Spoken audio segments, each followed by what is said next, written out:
सभी को नमस्कार। पॉलिटिकल अलायंस में आप सभी का स्वागत है। लोक प्रशासन के इस सीरीज में आज 16वें नंबर का सेट है। तो चलिए आज के सेट का पहला प्रश्न, लूट प्रणाली किस देश में अधिक प्रचलित है? ठीक है, तो ये लूट प्रणाली जो है किस देश में सबसे अधिक प्रचलित है? देखिए, ए है अमेरिका, बी है ब्रिटेन, सी है जर्मनी और डी है भारत। तो देखिए इसका जो राइट आंसर हो जाएगा वो हो जाएगा अमेरिका। ऑप्शन ए इसका सही उत्तर हो जाएगा। देखिए लूट प्रणाली जो होती है वो नौकरशाही का एक प्रकार होता है। ये अमेरिका में अधिक प्रचलित है। वर्ष 1883 में के जो पेंडलेटन अधिनियम के बाद अमेरिका में भी योग्यता आधारित प्रणाली को अपनाया गया। तो जब योग्यता आधारित व्यवस्था को अमेरिका ने जब नहीं अपनाया था तो उसके पहले लूट व्यवस्था था। लूट व्यवस्था का मतलब ये होता है कि किसी पद के लिए लूट पड़ जाती थी, यानी कि पैसे के और पावर के आधार पर लोगों को पद मिलता था। अगला प्रश्न है, नौकरशाही निम्नलिखित में से किस प्रकार की सरकार की प्रमुख विशेषता है? ए है एकात्मक, बी है सभी सरकारों की, सी है संसदात्मक और डी है संघात्मक। तो देखिए इसका जो उत्तर हो जाएगा वो सभी सरकारों की हो जाएगा, क्योंकि नौकरशाही जो होती है वो सभी सरकारों में पाई जाती है। देखिए नौकरशाही एकात्मक, संसदात्मक और संघात्मक तीनों प्रकार की सरकारों की प्रमुख विशेषता है। वर्ष 1746 में नौकरशाही शब्द की शुरुआत विंसेंट डी गॉर्नी ने की थी, जो कि फ्रेंच भाषा में जो ब्यूरो का से निकला है। तो ब्यूरो का क्या अर्थ होता है? इसके पहले किसी प्रश्न में बताया गया था कि ब्यूरो का मतलब होता है डेस्क, यानी कि डेस्क पे शासन। ठीक है, तो विंसेंट डी गॉर्नी, आप लोग भूलिएगा नहीं, नौकरशाही शब्द का शुरुआत या फिर नौकरशाही शब्द का पहली बार प्रयोग कौन किया था? Vincent de Gournay. तो इसका उत्तर क्या हो जाएगा? सभी सरकारों की। नेक्स्ट है, किसने कहा था कि सार्वजनिक निगम व्यवस्था में हम सार्वजनिक स्वामित्व, सार्वजनिक उत्तरदायित्व एवं सार्वजनिक उद्देश्यों के हितार्थ व्यावसायिक प्रबंधन का सम्मिश्रण स्थापित कर रहे हैं? तो ए है W.A. रॉबसन, बी है F.D. रूजवेल्ट और सी है हर्बर्ट मॉरिसन और डी है M.E. डिमॉक। तो इसका जो राइट आंसर हो जाएगा वो हो जाएगा हर्बर्ट मॉरिसन। हर्बर्ट मॉरिसन इसका सही उत्तर हो जाएगा, ऑप्शन सी। ठीक है, देखिए जो सार्वजनिक निगम के जो समन्वय में उपयुक्त कथन जो होती है वो हर्बर्ट मॉरिसन का है। जो निगम केंद्र या राज्य के विधानमंडल या जैसे कि जो विधि निर्माण करती है, व्यवस्थापिका जिसे कहते हैं, कि विशेष कानून से स्थापित सरकारी स्वामित्व वाले संस्थान होते हैं। इसकी पूंजी का प्रबंधन सरकार द्वारा किया जाता है। ये कार्य निष्पादन संबंधी स्वायत्तता प्राप्त करते हैं तथा इसका प्रबंधन सरकार द्वारा नियुक्त निदेशक बोर्ड द्वारा किया जाता है। जैसे कोई जो सार्वजनिक निगम होते हैं, जैसे मान लो भारतीय रिजर्व बैंक है, दामोदर घाटी निगम है, भारतीय स्टेट बैंक है, भारतीय जीवन बीमा निगम है, इन सबको निगम बोला जाता है। तो नेक्स्ट है, निम्नलिखित में से इंग्लैंड में किसने नियोक्ता कर्मचारी संबंधों के परिप्रेक्ष्य में विटले परिषदों की स्थापना का सुझाव दिया? ए है J.H. विटले समिति, बी है रामसे बर्निंग समिति, सी है नॉर्थकोट टेविलिन रिपोर्ट और डी है फुलटन प्रतिवेदन। ठीक है, तो इसका जो राइट आंसर हो जाएगा ऑप्शन बी, रामसे बर्निंग समिति। ये भी रिपीट प्रश्न हुआ है, तो इसका बी इसका राइट आंसर हो जाएगा। यूके का मतलब उत्तराखंड में जो नियोक्ता कर्मचारी प्रबंधों में उपजते विवाद के समाधान हेतु 1916 में लगभग 1916 में रैमजे मैकलन व G.H. स्टुअर्ट बर्निंग ने निर्देशन में एक समिति गठित की गई थी जिसमें विटले परिषदों की स्थापना का सुझाव दिया। अगला प्रश्न है, पुरुषों एवं महिलाओं का जो लोक सेवाओं में सही वक्त पर सही पदोन्नति करना लोक सेवाओं में पूर्ण क्षमताओं को विकसित करने की अति आवश्यकता प्रक्रिया है। यह कथन किस यह कथन कहा गया है किसके द्वारा? फुलटन समिति, नॉर्थकोट रिपोर्ट, हुअर आयोग और भारतीय प्रशासनिक सुधार। तो इसका ए राइट आंसर हो जाएगा फुलटन समिति। इसका उत्तर क्या हो जाएगा? फुलटन समिति। देखिए कि कथन जो है, ये कथन फुलटन समिति का है। देखिए इंग्लैंड में लॉर्ड फुलटन की अध्यक्षता जो होती है वो 1966 में होती है और इसमें एक समिति गठित की गई जिसका उद्देश्य सिविल सेवा की संरचना, भर्ती, प्रबंधन, प्रशिक्षण, पदोन्नति की विवेचना और सुझाव देना था। समिति ने अपनी रिपोर्ट जो है 1968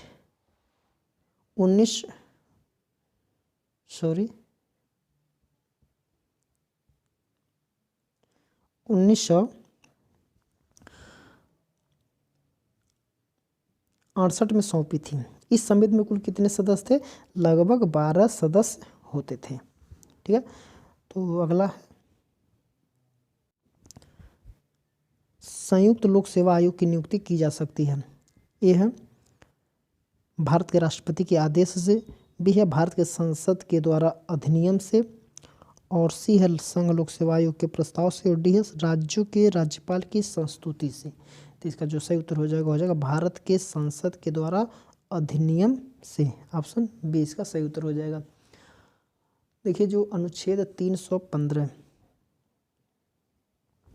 315 के अंतर्गत दो या दो से अधिक राज्य मिलकर एक संयुक्त लोक सेवा आयोग का गठन करते हैं। यदि प्रत्येक राज्य का विधानमंडल इस आशय का संकल्प पारित कर दे तो संसद अधिनियम बनाकर संयुक्त लोक सेवा आयोग की स्थापना कर सकता है। अनुच्छेद 316 के अंतर्गत संयुक्त लोक सेवा आयोग के अध्यक्ष व सदस्यों की नियुक्ति राष्ट्रपति करता है।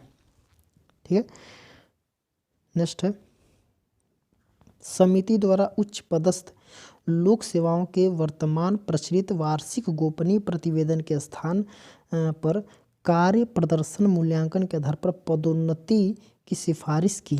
सतीश चंद्र समिति, बी है अलग समिति प्रतिवेदन, सी है सुरेंद्र नाथ समिति और बी है BN युगाधर समिति। तो इसका जो राइट आंसर हो जाएगा सुरेंद्र नाथ समिति। ऑप्शन सी इसका राइट आंसर हो जाएगा।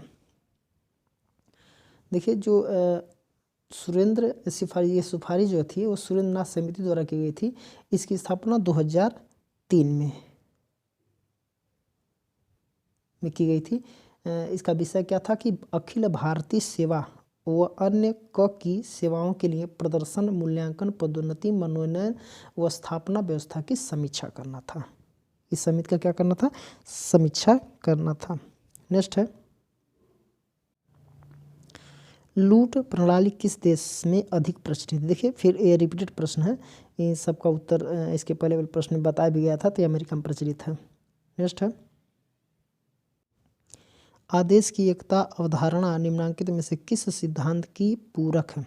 नियंत्रण का क्षेत्र, सत्ता, सौपानिक बंद, पर्यवेक्षण। इसका उत्तर हो जाएगा सौपानिक बंद। ऑप्शन सी इसका सही उत्तर हो जाएगा सौपानिक बंद। देखिए दिया कि आदेश की एकता सौपानिक बंद के सिद्धांत की पूरक है। आदेश की एकता सिद्धांत का अर्थ है किसी कर्मचारी को एक ही अधिकारी द्वारा आदेश दिया जाए, उसकी उत्तरदायित्वता भी एक ही कर्मचारी के प्रति तय हो। हेनरी फ्योल, पिफनर और प्रेस्थस इस अवधारणा के क्या है? प्रमुख प्रतिपादक माने जाते हैं। अगला प्रश्न है स्टाफ अभिकरण के कार्य नहीं है। देखिए कह रहा कि स्टाफ अभिकरण के कार्य नहीं है। समन्वय, नियोजन, क्रियान्वयन, पर्यवेक्षण और गृहपालक क्रियाएं।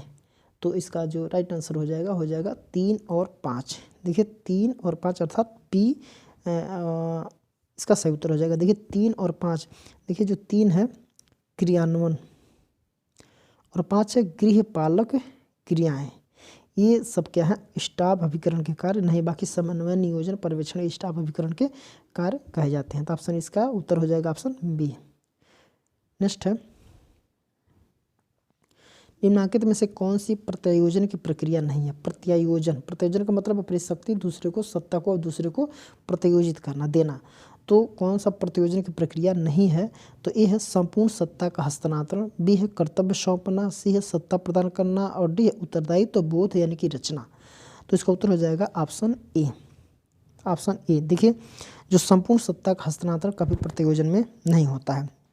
प्रतियोजन का अर्थ है जब कार्य अधिकता के कारण, जब कोई भी कर्मचारी है उसके कार्य की अधिकता के कारण, अधिकता के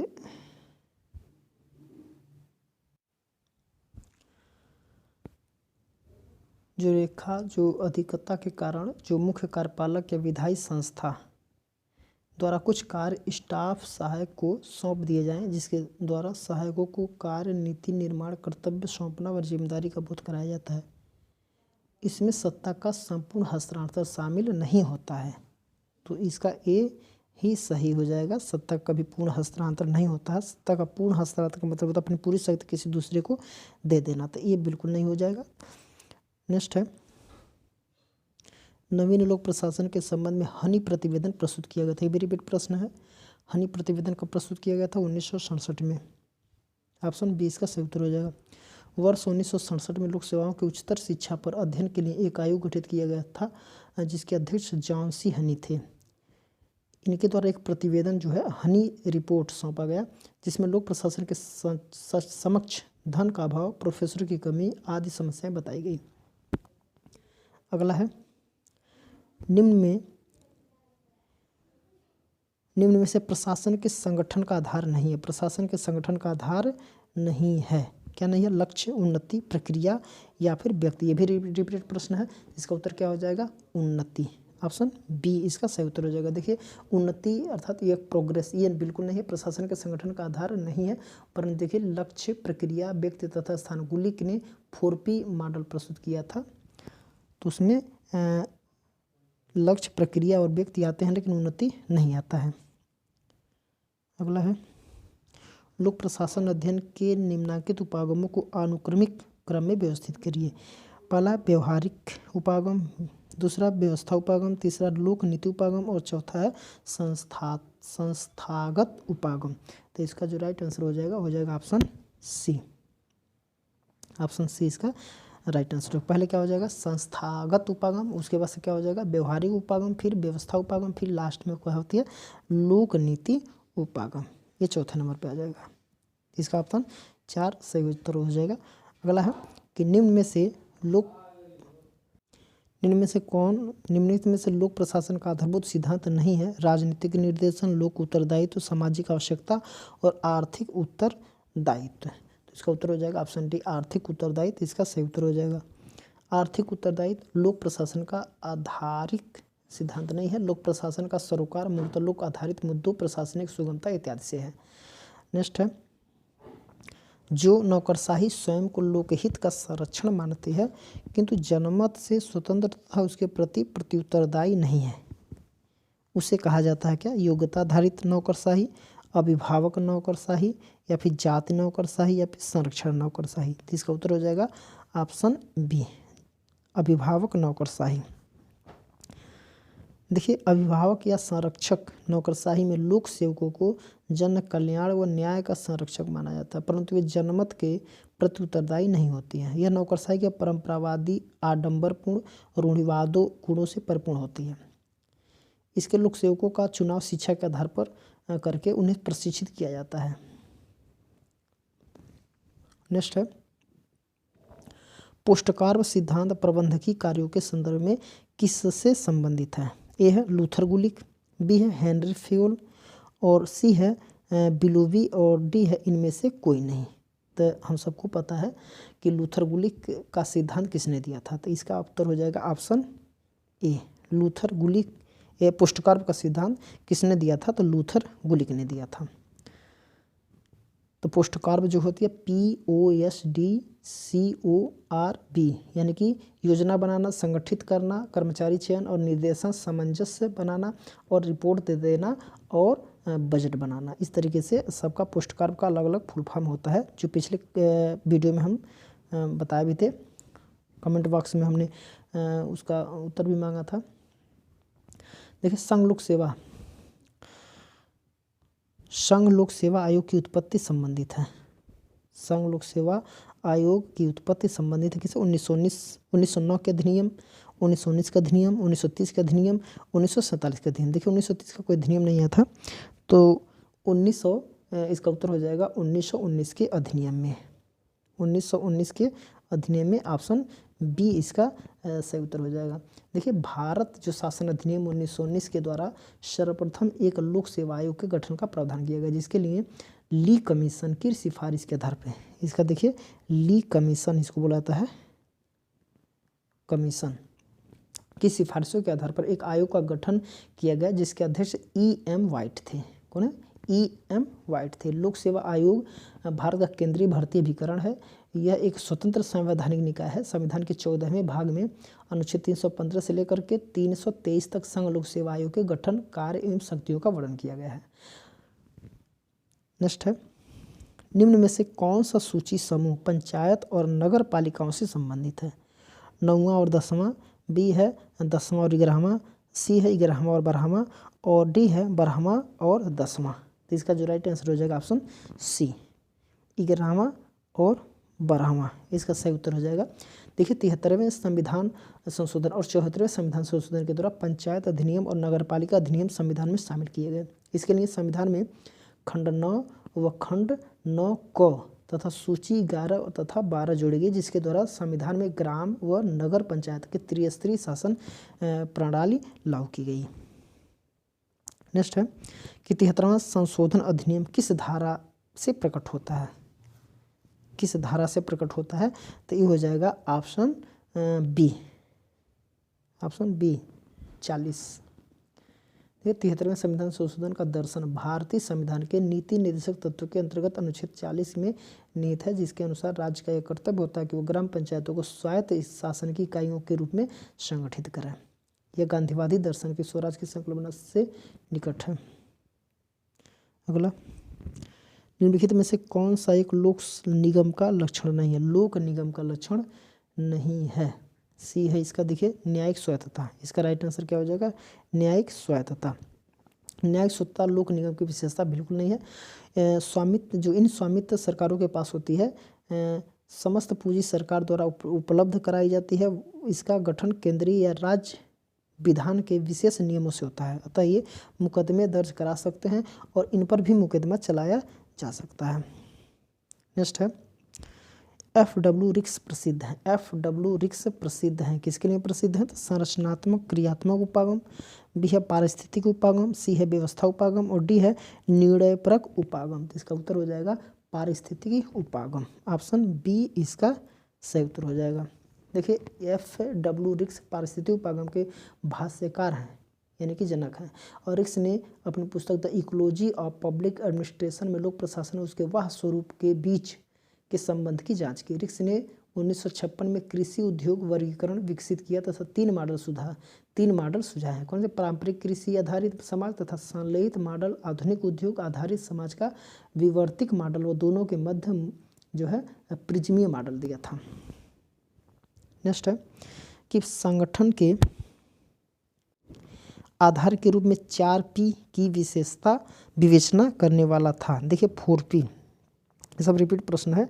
4P की विवेचना कौन किया था? LD White, Woodrow Wilson, Luther Gulick, Herbert Simon. तो सबको पता है, इसका उत्तर ऑप्शन सी इसका सही उत्तर हो जाएगा। देखिए 4P संगठन के आधार में विभागीय संगठनों के कार्यों के विभाजन के लिए लूथर गुलिक ने 4P मॉडल दिया था। 4P का मतलब जैसे PPP यानी कि P1 पहला P का मतलब होता पर्पज यानी कि उद्देश्य, और P2 यानी कि दूसरा P का मतलब होता प्रोसेस यानी कि क्रियाविधि या फिर प्रक्रिया, और तीसरा जो P है उसको पैलेस बोलाता है अर्थात स्थान, और अगला P जो है चौथा वो पर्सन अर्थात व्यक्ति से संबंधित है। कौन दिया था? लूथर गुलिक ने दिया था, सबको पता है।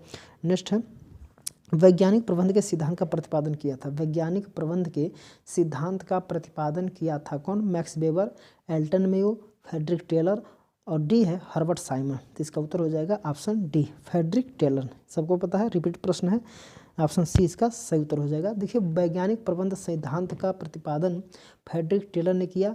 टेलर ने सांगठनिक कुशलता, मितव्ययिता तथा प्रशासन के सुधार के लिए विशिष्टीकरण, पूर्व सूचनीयता, तकनीकी क्षमता तथा तर्कसंगत पर बल दिया था। वैज्ञानिक प्रबंध का सरोकार औद्योगिक संगठनों की प्रबंधकीय प्रथाओं तथा उत्पादन क्रियाओं में वैज्ञानिक पद्धतियों के प्रयोग से था।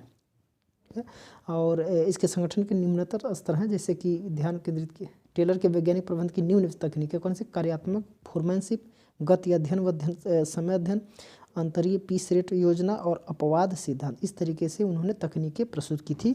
किसने? फ्रेडरिक टेलर ने। अगला प्रश्न है और इस सेट का आखिरी प्रश्न है। तो देखिए, सूत्र और स्टाफ प्रकार के संगठन का सर्वप्रथम निम्नलिखित में से किस एक में प्रादुर्भाव हुआ था? किस एक में प्रादुर्भाव हुआ था? ऑप्शन सी इसका सही उत्तर हो जाएगा, यानी कि सैन्य में। ये भी रिपीट प्रश्न ही है, क्योंकि जो सूत्र और स्टाफ अभिकरण है वो किस प्रशासन से संबंधित है? तो वो है सैन्य से, क्योंकि सैन्य प्रशासन में ही सर्वप्रथम सूत्र और स्टाफ प्रकार के संगठन का प्रयोग हुआ था। सैन्य प्रशासन में ये लोक प्रशासन में आया, सैन्य प्रशासन से धीरे धीरे लोक प्रशासन में आया। देखिए, जो लाइन अभिकरण अर्थात रेखा अभिकरण, ये सांगठनिक उद्देश्यों की प्राप्ति में प्रत्यक्ष रूप से संलग्न होते हैं, और स्टाफ अभिकरण जो होता है उसे रेखा अधिकार अर्थात लाइन एजेंसी के मदद करता और सलाह करता है। जो लाइन एजेंसी है ये मुख्य रूप से होता है, और उसके सहायक रूप में उसे सहायता करने के लिए स्टाफ अभिकरण होते हैं। चलिए, आज के लिए इतना ही। इसके आगे के प्रश्नों को हम लोग अगले वीडियो में हम लोग देखेंगे। थोड़ा आप लोग हमारी वीडियो को लाइक भी कर दिया करिए और कमेंट भी कर दिया करिए। आप लोग लाइक और कमेंट नहीं कर रहे हैं, तो कृपया करके कम से कम लाइक तो किया करिए।